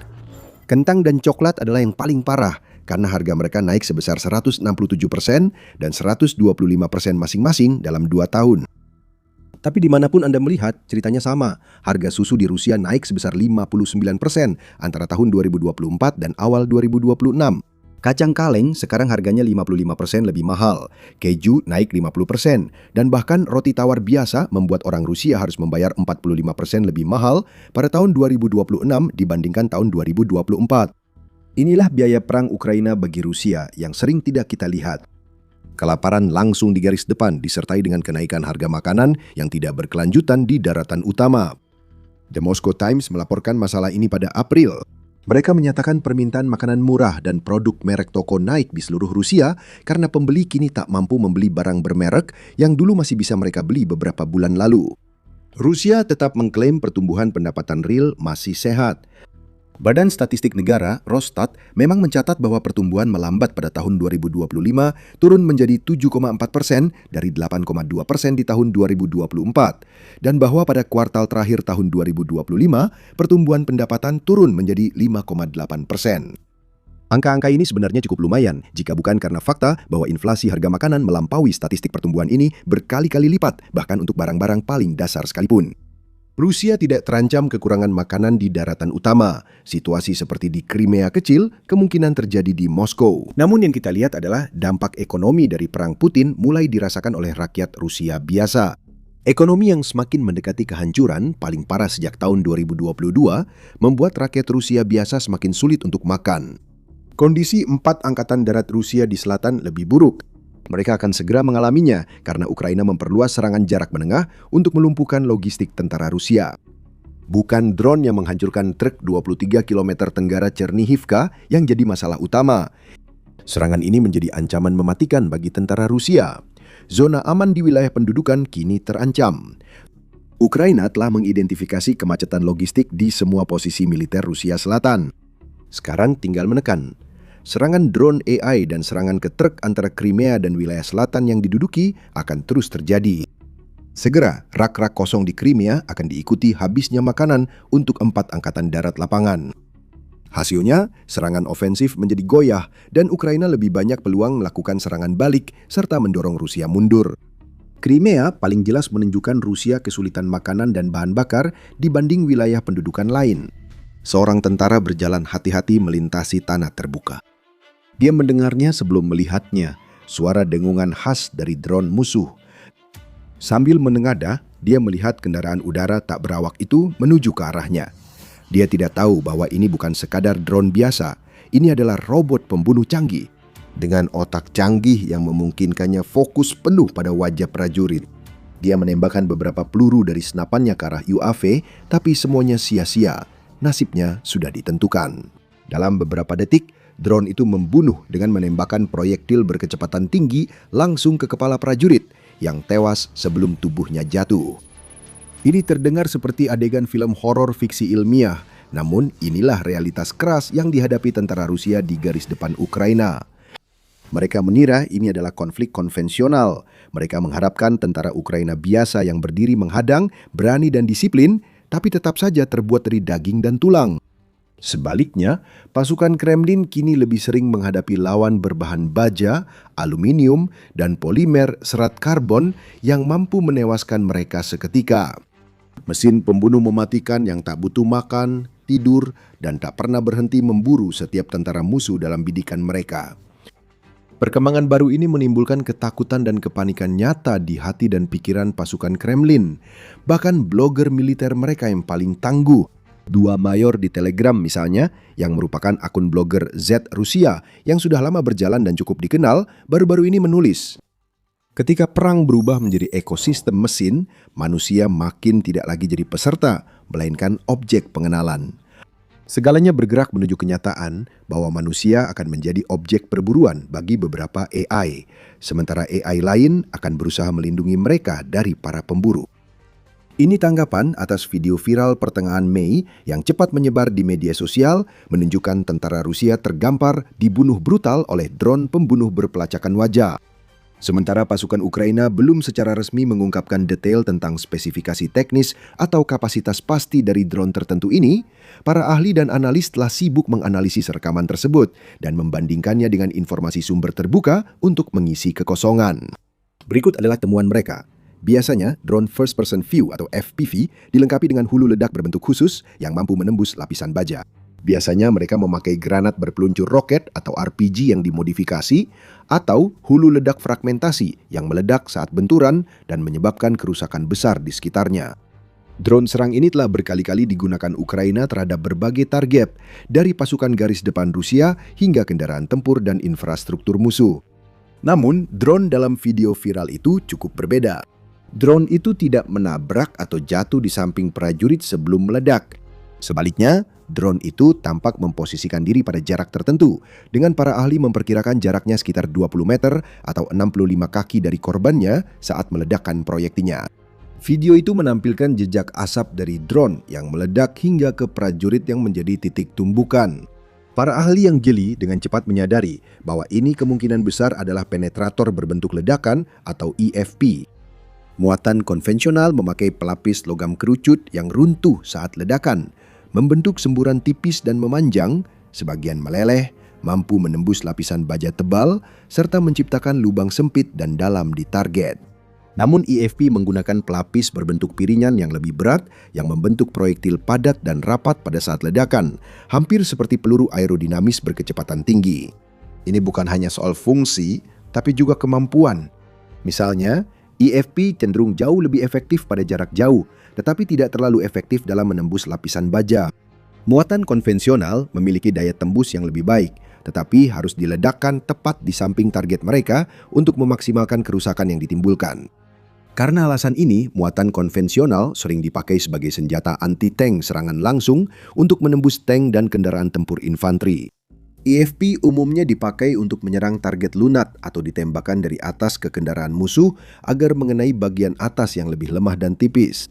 Di Ukraina misalnya, pasukan Kiev terkenal memanfaatkan Bofors bonus, amunisi artileri klaster berpemandu kaliber 155 mm yang dikembangkan bersama oleh Bofors dari Swedia dan Nexter dari Prancis. Amunisi anti-armor fire and forget ini ditembakkan seperti peluru tradisional pada jarak hingga 21,7 mil atau 35 km. Saat mencapai target, amunisi ini melepaskan 2 munisi otonom bersensor yang dapat secara mandiri memindai, mendeteksi, dan menghancurkan kendaraan lapis baja dari atas. Setiap submunisi memiliki sayap mini, sehingga bisa berputar di udara dan turun perlahan ke target sambil memakai sensor inframerah dan LiDAR untuk memindai tanah di bawahnya. Saat melihat target yang dicurigai, mereka membandingkan bentuk dan ukurannya dengan database yang sudah diprogram untuk konfirmasi. Setelah proses selesai, hulu ledak EFP diluncurkan ke bawah, biasanya menembus lapisan tipis baja di atas tank Rusia dan kendaraan tempur infanteri. Akurat, serbaguna, dan mudah beradaptasi, amunisi ini telah membuktikan nilainya selama bertahun-tahun, membantu pasukan Ukraina menghancurkan tank terkuat seperti T-90M Rusia. Sekarang bayangkan jika Ukraina bisa mengambil teknologi mematikan yang sama dan menggabungkannya ke dalam sebuah drone. Tidak berlebihan untuk mengatakan bahwa ini akan menjadi perkembangan yang sangat menentukan.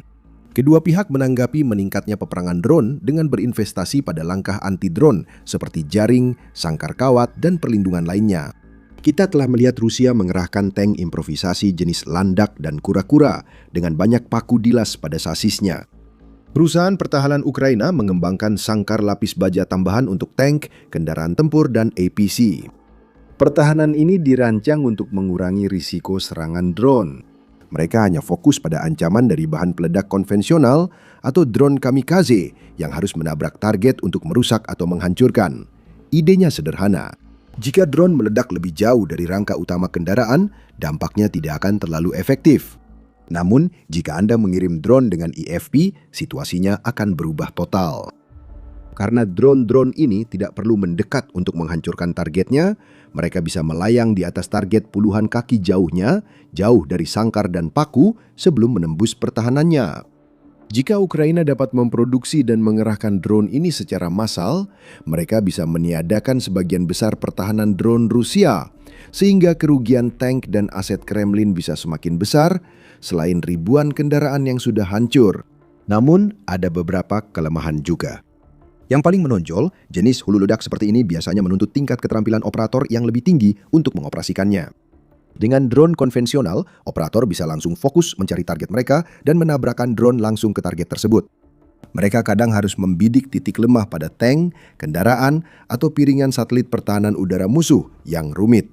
Namun, banyak tim drone Ukraina kini sudah berpengalaman sehingga sangat mahir menggunakannya. Namun, drone EFP memerlukan pendekatan yang sangat berbeda. Operator tidak hanya harus menemukan target mereka dan mendekatinya tanpa ditembak jatuh di perjalanan, tetapi mereka juga harus mengambil posisi yang sempurna dengan jarak yang tepat dari target mereka sebelum meledakkan amunisi pada saat yang benar-benar tepat untuk memberikan kerusakan maksimal. Ini tidak mudah. Hal ini makin rumit saat menghadapi target kecil seperti personel. Ukraina pernah memakai FPV dengan hulu ledak Claymore untuk menyerang pasukan Rusia. Namun, operator menemukan bahwa alat tersebut cukup sulit digunakan karena mereka tidak hanya harus meledakkan bahan peledak pada jarak yang tepat dari target mereka, tetapi juga pada sudut yang tepat. Sedikit meleset beberapa derajat saja, mereka bisa melewatkan musuh sepenuhnya. Meski Ukraina mulai memakai drone EFP, prosesnya bisa lambat karena operator perlu dilatih untuk mengoptimalkan sistem canggih ini. Tapi bagaimana jika mereka mendapat sedikit bantuan tambahan dalam bentuk kecerdasan buatan? Itu akan mengubah segalanya. Ngomong-ngomong, jika ini adalah jenis wawasan yang ingin Anda dapatkan lebih banyak, pastikan Anda sudah berlangganan acara militer. Kami membahasnya seperti ini setiap saat. Pada tahun 2018, seorang YouTuber bernama Michael Reeves membuat sebuah video ringan yang pada dasarnya berfokus pada dirinya menciptakan sekelompok drone yang mampu mengunci wajah target mereka. Dia menggabungkan perangkat lunak pengenalan wajah dan autopilot AI sederhana untuk menciptakan drone serang otonom terjangkau yang menabrak kepala orang. Drone-drone itu memang tanpa bahan peledak, tapi bagaimana jika drone-drone itu dilengkapi bahan peledak? Sekarang di tahun 2026, perang Rusia-Ukraina hampir memasuki fase kelebihan drone. Gerombolan UAV FPV memenuhi langit garis depan setiap hari, memburu dan menghancurkan musuh atau aset musuh yang mereka temukan. Banyak drone yang terbang untuk Ukraina telah dilengkapi dengan setidaknya beberapa jenis teknologi AI. Perusahaan pertahanan dalam negeri seperti Fortlaw dan internasional seperti Orterion memproduksi modul tambahan canggih yang mengupgrade drone serang sederhana menjadi amunisi AI yang lebih pintar, mampu mengidentifikasi, mengunci, dan mengejar target dengan presisi tinggi. Ukraina umumnya memakai teknologi inovatif ini untuk meningkatkan UAV mereka dalam menghadapi teknologi peperangan elektronik musuh. Rusia rutin memakai sistem EW seperti jammer untuk mengganggu komunikasi drone, memutus hubungan antara drone dan operatornya, sehingga UAV sering hanya berputar lalu jatuh di ladang terdekat tanpa menyerang target. Beberapa produsen mengklaim FPV berbasis AI 2 kali lebih efektif dari model manual dengan tingkat keberhasilan 80% dibandingkan 40% pada model konvensional. Mereka juga terjangkau. Ukraina bisa membuat FPV sederhana dengan modul otonomi AI dasar seharga kurang dari $500 Amerika per unit. Beberapa sistem penargetan AI bahkan hanya sekitar $100 Amerika. Keunggulan lain adalah mudah digunakan. Dengan otak AI di drone yang bisa mengambil alih sebagian tugas menemukan dan menyerang target musuh, pekerjaan operator manusia jadi jauh lebih mudah. Memang, ketika sistem-sistem tersebut berfungsi dengan baik dan tidak terganggu atau di-jamming, penggunaannya sangatlah mudah. Pilot kurang terampil pun bisa memakai ini untuk cepat menghancurkan beberapa target secara beruntun. Cukup arahkan drone ke area yang tepat, lalu biarkan AI bekerja. Inilah hal terpenting saat membahas slaughter bots. Agar efektif, mereka harus mudah digunakan dan AI bisa mewujudkannya. Dengan modul, otak, dan teknologi otonom yang tepat, UAV ini dapat membawa perang drone ke level baru, di mana aturan lama tidak lagi berlaku. FPV tradisional yang biasanya bertabrakan langsung dengan musuh dapat dihindari dan dilawan. Prajurit Rusia belajar melempar sesuatu ke arah drone tepat sebelum benturan untuk meledakkannya dari jarak lebih jauh, sehingga peluang bertahan hidup lebih baik. Mereka bisa menggunakan apa saja yang ada di sekitar, mulai dari batu di tanah, senapan di tangan, bahkan helm di kepala mereka. Mereka dapat menembak drone FPV yang mendekat dengan senapan gentel atau senjata sejenis untuk menghentikan UAV musuh. Karena drone harus mendekat, tentara terlatih sebenarnya cukup mudah menembak jatuh mereka dari udara. Bahkan dengan pilot AI yang membimbing mereka, drone-drone ini akan selalu menghadapi rintangan di jalan mereka, sehingga membuat mereka lebih sulit mengenai targetnya. Drone EFP yang didukung oleh sistem AI canggih tidak menghadapi risiko seperti itu. Mereka dapat meluncurkan amunisi peledak secara langsung dan akurat ke tentara musuh tanpa harus mendekat atau khawatir terkena tembakan senapan maupun proyektil lain. Mereka akan lebih mematikan, cerdas, dan sulit dihindari bagi setiap tentara Rusia yang menemukannya. Slaughterbots kemungkinan besar lebih memilih kabur dan menyelamatkan diri daripada melawannya. Dalam jangka panjang, inilah yang mungkin dibutuhkan Ukraina untuk meraih keunggulan dan tujuan selanjutnya. Salah satu tujuan terpenting saat ini adalah menyingkirkan lebih banyak pasukan Rusia dibanding sebelumnya. Mayor Robert Magyar-Brovdi, tokoh utama di pasukan sistem tak berawak Ukraina, sering menekankan pentingnya meningkatkan jumlah korban musuh. Dia bersama banyak komandan lainnya berharap pada akhirnya bisa mencapai titik di mana Ukraina dapat menyingkirkan tentara Rusia jauh lebih cepat daripada mereka bisa direkrut. Mereka sudah berada di jalur yang tepat untuk mewujudkan hal itu. Sepanjang bulan-bulan awal tahun 2026, statistik menunjukkan bahwa tingkat korban Rusia telah melampaui tingkat perekrutan mereka, dengan Panglima Angkatan Bersenjata Ukraina Oleksandr Syrskyi baru-baru ini mengatakan kepada wartawan, setiap hari tentara Rusia kehilangan setidaknya 1.000 personel yang tewas dan terluka. Sejak awal tahun 2026, total kerugian musuh sudah melebihi 141.500 personel, di mana lebih dari 83.000 diantaranya merupakan kerugian yang tidak dapat dipulihkan. Pasukan Ukraina secara konsisten menewaskan 30.000 atau lebih personel Rusia setiap bulannya. Tapi mereka tidak ingin berhenti di situ saja. Mereka menargetkan angka yang jauh lebih tinggi, yaitu 40 atau bahkan 50.000 idealnya pada akhir tahun 2026, dan secara aktif menyesuaikan taktik mereka untuk mewujudkannya, sambil juga mencari pertahanan yang lebih kuat, serta senjata yang lebih inovatif dan berdampak untuk mendukung upaya mereka. Drone-drone pembunuh bisa memainkan peran penting dalam upaya ini, dan pejabat Rusia sudah menyatakan kekhawatiran serius tentang potensi mengerikan dari sistem baru ini. Saluran Telegram Rusia Rus Panorama baru-baru ini membagikan video drone EFP yang tampak menewaskan tentara Kremlin dengan keterangan bahwa musuh mulai memakai drone taktis yang telah ditingkatkan dengan kecerdasan buatan tempur. Terdapat tanda penargetan wajah serta jejak panas yang sesuai yang dimasukkan ke sistem drone. Sekali lagi, penting untuk menambahkan catatan bahwa tidak ada satupun dari ini yang resmi.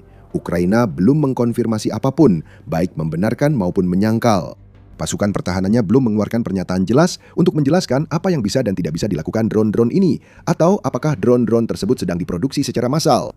Kita tidak tahu apakah mereka memakai panduan AI atau manual, juga tidak tahu tingkat keberhasilan atau efisiensi yang bisa dicapai. Kita tidak bisa yakin mereka diprogram membidik wajah atau kepala, karena hanya ada satu bukti, yaitu video viral sebagai referensi. Namun video itu saja sudah cukup membuat alarm berbunyi di Moskow. Kemungkinan besar Rusia kini sibuk mencari cara menghadapi teknologi baru yang mengkhawatirkan ini. Mereka mungkin misalnya mempertimbangkan untuk membekali para tentara dengan masker untuk menutupi wajah mereka yang bisa membantu meniadakan segala bentuk pengenalan atau deteksi wajah yang mungkin digunakan oleh drone-drone itu. Para tentara juga mungkin mulai dilatih untuk menutupi wajah atau kepala mereka dengan lengan ketika ada drone di atas mereka, atau meringkuk seperti bola dengan tujuan membuat diri mereka kurang terlihat dan menjadi target yang tidak jelas bagi musuh mereka. Namun, sampai kita mengetahui lebih banyak tentang drone-drone itu dan seluruh kemampuannya, Rusia memiliki sedikit harapan untuk bisa mengatasinya. Dan dengan industri pertahanan dalam negeri Ukraina yang terus berkembang, tidak ada yang tahu seberapa besar peran yang mungkin dimainkan oleh robot-robot yang bergerak berkelompok ini dalam peristiwa selanjutnya. Memang, pejabat Kiev telah membagikan ambisi mereka untuk memproduksi sekitar 7 juta drone FPV hanya pada tahun 2026. Dengan kapasitas produksi skala besar seperti itu, tidak akan butuh waktu lama bagi negara tersebut untuk membuat sejumlah besar drone ini dan menimbulkan korban yang belum pernah terjadi sebelumnya di barisan Rusia. Selama puluhan tahun, penulis fiksi ilmiah dan sutradara membayangkan dunia berisi robot pembunuh yang bisa memindai wajah, membedakan warga sipil dan tentara, lalu dengan kejam menghabisi musuh dalam sekejap. Di Ukraina, kisah itu jadi nyata. Saat robot-robot pembunuh dilepas, orang Rusia tak akan punya tempat bersembunyi lagi. Ini salah satu dari banyak inovasi militer menarik dari Ukraina dalam beberapa minggu terakhir. Tonton video ini untuk mempelajari inovasi bom berpemandu buatan dalam negeri yang dirancang menyerang jauh di belakang garis musuh dengan presisi tinggi. Atau tonton video ini untuk melihat bagaimana jerat perlahan tapi pasti semakin menjerat Presiden Rusia Vladimir Putin dengan puluhan negara bersiap untuk memenjarakan dia dan kroni-kroninya di Kremlin. Untuk laporan berita terbaru, analisis mendalam dan penjelasan detail tentang perkembangan terbaru dalam perang Rusia-Ukraina, pastikan untuk berlangganan acara militer hari ini. Dan seperti biasa, terima kasih telah menonton.